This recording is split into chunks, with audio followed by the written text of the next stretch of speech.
ఉన్న బంగారాన్ని విడిపించి ఆ రోజు ఆన్లైన్ రేటుకే మేము కొంటాం. Sharma gold company. నమస్తే, వెల్కమ్ టు సుమన్ టీవీ. నేను మీ యామ్ని. ప్రస్తుతం మనతో ఉన్నారు ప్రముఖ ఆధ్యాత్మికవేత్త జ్యోతిషరత్న శ్రీమతి కోనాల భాగ్యలక్ష్మి రెడ్డి గారు ఉన్నారు. అమ్మతో మాట్లాడి మనకున్న సందేహాన్ని అడిగి తెలుసుకుందాం. నమస్తే అమ్మా. నమస్తే అమ్మా. అమ్మ, ఇప్పుడు శని వక్రగతి చెందుతుంది అని అంటున్నారు. అసలు ఇప్పటి నుంచి ప్రారంభమవుతుంది? ఈ వక్రగతి వల్ల అసలు 12 రాశుల వారికి ఏ విధంగా ఉంటుందమ్మా? ముఖ్యంగా శని వక్రగతి అనుకునే ముందు ఒకసారి శని భగవానుని మనం ధ్యానం చేసుకుని మొదలు పెడతాం. ఓకే. గంగణపతే నమః. వక్రతుండ మహాకాయ కోటి సూర్య సమప్రభ నిర్విఘ్నం కురుమే దేవా సర్వకార్యేషు సర్వదా. ఓం గంగణపతే నమః. నీలాంజన సమాభాసం రవిపుత్రం యమాగ్రజం ఛాయా మార్తాండ సంభూతం తం నమామి శనిచ్చరం. ఆ శని భగవానుడికి నమస్కారం చేసుకుంటూ శని భగవానుడు వక్రగతిన వెళ్తున్నాడు. 139 days అనేసి మనకి చెప్తూ ఉన్నారు. అయితే ఈ శని భగవానుడు వక్రం అంటే ఏమిటి, వక్రగతి అంటే ఏంటి అనేది మనం తీసుకున్నట్లయితే, వక్రం అంటే వంకరగా తిరగడం అచ్చ తెలుగులో. అయితే ఏమిటంటే దానికి అసలు శని భగవానుడు దేనికి కారకత్వం వహిస్తాడు అని మనం ఆలోచించినట్లయితే కనుక ఆయుష్కి ఆయనే, విచారానికి ఆయనే, దుఃఖానికి ఆయనే, తర్వాత రోగానికి ఆయనే, మన రూపం బాగుండడానికి బాగోకపోవడానికి కురూపత్వంగా ఉండడానికి కూడా శని భగవానుడే కారకత్వము. తర్వాత మోసకారిగా మనం బతకాలన్నా, భయంకరంగా అవతలి వాళ్ళని భయపెట్టాలన్నా కూడా ఈ శని యొక్క ప్రభావం మనిషి జీవితం మీద ఎక్కువ ఉంటుంది. కొంతమంది ఇనుప వ్యాపారం చేస్తారు, బ్రహ్మాండంగా ఫ్యాక్టరీలు సంపాదించేసుకుంటారు. కొంతమంది ఓన్లీ నూనె అమ్ముతారు, ఇంక వేరే ఏమీ అమ్మరు. వాళ్ళ పేరు నూనె ప్లస్ అనేసి ఆయిల్ వాళ్ళని ఏదో పిలుస్తూ ఉంటారు మర్చెంట్స్. ఎందుకని అంటే ఏంటో శని కటాక్షం బాగుంది. కొంతమంది ఓన్లీ వైన్ షాప్లే పెడతారు, మద్యపానం అనేది విక్రయిస్తూ ఉంటారు. అవన్నీ కూడా ఎందుకంటే వాళ్ళకి దానిలో అది కూడా శని భగవానుడి యొక్క దయ. అంటే ఏమిటంటే ఏమైతే కష్టాలు, నష్టాలు, బాధలు, బెంగల్ అన్నీ ఉంటాయో అలాగే సుఖాలు, ఆ సుఖాల్లో ఏ ఏ వ్యాపారాలు ఈ శని భగవానుడు కటాక్షం అంటే లాభిస్తాయో కూడా మనం ఇక్కడ తెలుసుకోవాల్సిన విషయం. అలాంటిది కొంతమంది మాంసం విక్రయిస్తారు, అది కూడా శని భగవానుడే. హోటల్స్, రెస్టారెంట్లు, పబ్బులు, రాత్రి మాటలు వెళ్ళేటటువంటి క్లబ్బులు, పబ్బులు అన్నింటికీ ఈయనే. పాడుపడిన ఇళ్ళు, పాత వస్త్రాలు, విరిగిపోయిన వస్త్రాలు ఇంట్లో ఉంచుకోవద్దని చెప్తూ ఉంటాం కదా, వాటిలన్నింటికీ శని భగవానుడే కారకుడు. అందువల్ల మకరం, కుంభం కూడా ఆయన ఆధిపత్యం సాధిస్తూ ఉంటాడు. ఆయనకి ఏంటంటే జూదం ఆడే వాళ్ళలో శని భగవానుడు వెళ్ళి కూర్చుంటాడు. అయితే కుబేరులన్నా అవుతారు, లేదా పాతాళానికి వెళ్ళిపోయేటట్టు చేస్తాడు. సరే, ఇంతే బాగుంది కదా. మరి అష్టమాధిపతిగా శని భగవానుడు ఉన్నాడు. మరి ఈ శని భగవానుడికి అష్టమాధిపతిగా ఉన్నాడు అనుకోండి, వాళ్ళకి ఏంటంటే కష్టాలు, నిష్ఠూరాలు, మరణం ఇలాంటివి కూడా తొందరగా సంభవించే యోగం ఉంది. కాబట్టి శని అంటే అమ్మో శని, లేకపోతే ఎవరైనా జిడ్లా పట్టుకున్నారనుకోండి, శనిలా పట్టుకున్నావు, ఇలాంటి మాటలు మనకు వాడుకగా వచ్చేసాయి. అలాంటి ఈ యొక్క శని భగవానుడు వెనక్కి వెళ్ళి ముందుకు రావడం కానీ, తర్వాత ఇంకేంటంటే కొంతమంది పౌరుషం లేకుండా ఉంటారు. ఏంటి అసలు పౌరుషం లేదు, ఎన్ని మాటలన్నా సరే ఎంతే వచ్చి కూర్చుంటున్నాడు, అలా తిడుతూ ఉంటాం కదా. వాటిలన్నింటికీ కూడా శని యొక్క ప్రభావం కనబడుతూ ఉంటుందా. అయితే ఏంటంటే కనుక ఒక్క పనికి 3 సార్లు హార్డ్ వర్క్ చేస్తే తప్ప సక్సెస్ అవ్వలేరు. ఇది కూడా శని యొక్క ప్రభావమే. ఈ శని ప్రభావ కారకత్వాలు మనం చెప్పుకున్నాం కదా. ఇంకా మనం విషయంలోకి వెళ్ళిపోదాం. 12 రాశుల వారికి శని భగవానుడు వలన కలిగేటటువంటి శుభ లేకపోతే ఏమైనా కష్టాలు పెడతాడా, ఏ రాశుల వారికి ఎలా ఉండబోతుంది అనే విషయాన్ని మనం ఇప్పుడు పరిశీలిద్దాం. అమ్మ, అంటే ఇప్పుడు ఈ కుంభరాశి వారికి శని వక్రగతి వల్ల ఏ విధంగా ఉంటుందంటారు?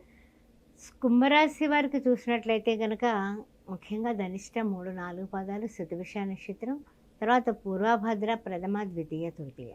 వీళ్ళకి కొంచెం శని వక్రీకరణ అంటే అంత పరిశీలనకి వక్రిస్తున్నాడు.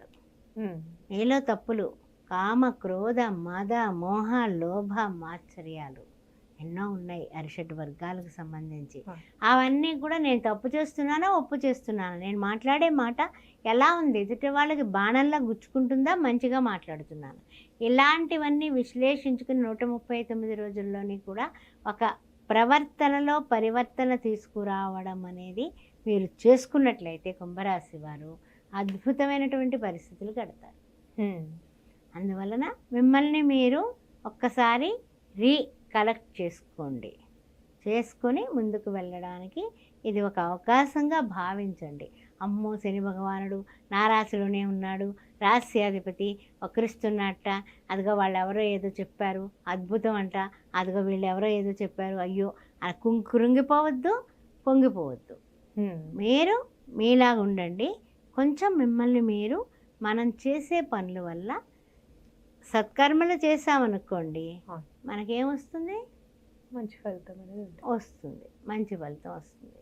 అదే దుష్కర్మలు దుష్టులతోటి సావాసం చేస్తే సేమ్ టు సేమ్ వస్తుంది కదా. అందువలన అంతఃకరణ చతుష్టయం అంటూ ఉంటారు. మనస్సు, బుద్ధి, ఆ తర్వాత మనలో ఉన్నటువంటి అహంకారం, చిత్తం, ఇవన్నీ కూడా పెట్టుకుని వాటిల్లో మనల్ని మనము ఆనందంగా ఎలా ఉంచుకోవాలి, ఇలా చేసుకున్నాం కాబట్టి ఈ విధంగా పరిణామాలు వచ్చాయి. ఇప్పుడు మనల్ని మనం ఎలా డెవలప్ చేసుకోవాలి, మన గురించి మనల్ని ప్లానింగ్ చేసుకునేటటువంటి సమయం అమ్మా ఇది. యాక్చువల్లీ చెప్పాలంటే అదృష్టవంతమైన సమయం అనుకోవచ్చు. డిప్రెషన్కి వెళ్ళిపోతూ ఉంటారు, నా వల్ల కాదు అబ్బా అని తలపట్టుకుంటారు, లేదా నిరాశ, నిస్పృహ, ఎదుటి మనతో మాట్లాడడానికి వచ్చిన వాళ్ళకి కూడా నీరసం వస్తుంది. ఆ పనులు చేయకుండా బీ యాక్టివ్. ఏం జరిగినా కూడా, ఏమైనా కూడా నేను ఇంకా పుంజుకుంటాను, ఆ ధైర్యాన్ని పట్టుకోండి. అంతేగాని అబ్బబ్బా నాకు ఇలా వచ్చేసింది, నన్ను ఎవరైనా రక్షిస్తే బాగుండు, చెయ్యి అందిస్తే బాగుండు, అవేం లేవు. మనం చేయగలుగుతాం, ఇంకా బ్రహ్మాండంగా చేయగలుగుతాం అని ధైర్యే సాహసే లక్ష్మి అన్నారు. అందువల్ల మీ ధైర్యం మీ చేతిలోనే ఉంది. మెడిటేషన్ చేసుకోండి, మంచి ధైర్యవంతులుగా మారుతారు. ఆ తర్వాత ఆయుక్కారకుడైనటువంటి ఈ యొక్క మనకి శని భగవానుడు రాశ్యాధిపతి, రాశిలోనే వక్ర గతిన పోతున్నాడు కాబట్టి మీరు ప్రాణాయామం తప్పనిసరిగా మకర రాశి వాళ్ళు చేయాల్సిందే. నా వల్ల కాదు అని అనుకోకండి. అనులోమ విలోమ మీ అందరికీ తెలుసు. కుడిముక్కు నుంచి తీసుకుంటే ఎడముక్కు మీయటం, ఎడముక్కు నుంచి తీసుకుంటే కుడిముక్కు, అలాగా ప్రాణాయామం 21 టైమ్స్ ప్రతిరోజు చేయాల్సిందే. అది చేసుకుంటే ఆయుక్కారకుడు శని భగవానుడు జాగ్రత్త, బీ కేర్ఫుల్. ఇంకా మనకి 7:30 నడుస్తుంది. అంతేకాకుండా కుంభరాశి వారికి ఇప్పుడు శని భగవానుడు వక్రగతి. ఇవన్నీ కూడా ఆరోగ్యం మీద మనకి దెబ్బతీయకుండా చేసుకోవాల్సిన జాగ్రత్తలు. అమ్మా, ఇప్పుడు వ్యాపారస్తులకు ఏ విధంగా ఉంటుందమ్మా ఆర్థికంగా చూసుకున్నట్లయితే? అదే విధంగా కొత్తగా ప్రారంభించాలంటే చేయొచ్చు అంటారా ఈ టైంలో? వీళ్ళు అన్నీ కూడా వ్యాపారస్తులు ఏంటి, తర్వాత ఉద్యోగస్తులు ఏంటి, తర్వాత వృత్తుల్లో ఉన్నవాళ్ళు ఏంటి, రియల్ ఎస్టేట్ రంగంలో ఉన్నవాళ్ళు ఏంటి, కమ్యూనికేషన్ చక్కగా ఉండాలి. అంటే మాట తీరు చాలా బాగుండాలి. రెండో ఇంట్లో ఎవరున్నారు? రాహు ఉన్నాడు. రాహు ఏం చేస్తాడు? మాయ చేస్తూ ఉంటాడు. మనల్ని మాయ బురుడే కొట్టిస్తాడు. మన మాటలు కూడా మనం మామూలుగా చాలా చక్కగా మాట్లాడామనుకుంటాం, కానీ అవతల వాళ్ళకి మన మాటలు నమ్మకంగా అనిపించని మాటలు మన నోటి వెంబడి రాహువు రప్పిస్తాడు. కాబట్టి మనం కరెక్ట్గా మనల్ని కరెక్ట్ చేసుకోవడం, కరెక్ట్గా మాట్లాడటం, ముక్తసరిగా ఉండడం అనేది, మనల్ని మనం జాగ్రత్తగా ఒబ్బిడి చేసుకోవడం అనేది ఈ కాలంలో చేయండి. అందువల్ల ఏంటంటే కనుక బాధ్యతలు మీరు తెలుసుకోగలుగుతారు. బాధ్యతలు తెలుసుకుని కరెక్ట్గా ఉంటే ఆటోమేటిక్గా వివాహాలు అయ్యే అవకాశాలు ఉన్నాయి. బ్రహ్మాండంగా పెళ్ళిళ్ళు అయిపోతాయి. దూరంగా ఉన్న భార్యాభర్తలు ముఖ్యంగా మీరు ఎప్పుడైతే మిమ్మల్ని గురించి మీరు లోపలికి వెళ్ళి మీరు ఆలోచించుకుని మీరు చేసే తప్పుల్ని సరిదిద్దుకున్నారో భార్యాభర్తలు ఇద్దరు కలుస్తారు. లవర్స్, దూరం అయిపోయిన లవర్స్ కలుస్తారు. అన్నీ శుభమైనటువంటి విషయాలే మీకు పరిణామం చెందుతాయి. ముందు మీకు ఏం కావాలి? మిమ్మల్ని మీరు రీకలెక్ట్ చేసుకోండి. అలానే వీళ్ళకి సంబంధించిన పరిహారం ఏంటమ్మా అసలు? ముఖ్యంగా చూసినట్లయితే కనుక ఈ స్ట్రెస్లు కానీ ఇవి కానీ వాటిలో వచ్చినప్పుడు నిరాశ పడిపోకుండా ప్రతిరోజు కూడా హనుమాన్ చాలీస, హనుమంతుడు ఏం చేస్తాడంటే కార్యసిద్ధి కలిగిస్తాడు. వివాహం కానీ ఏదైనా సరే ఆయన ఎక్కడుంటే అక్కడే జయం కదా.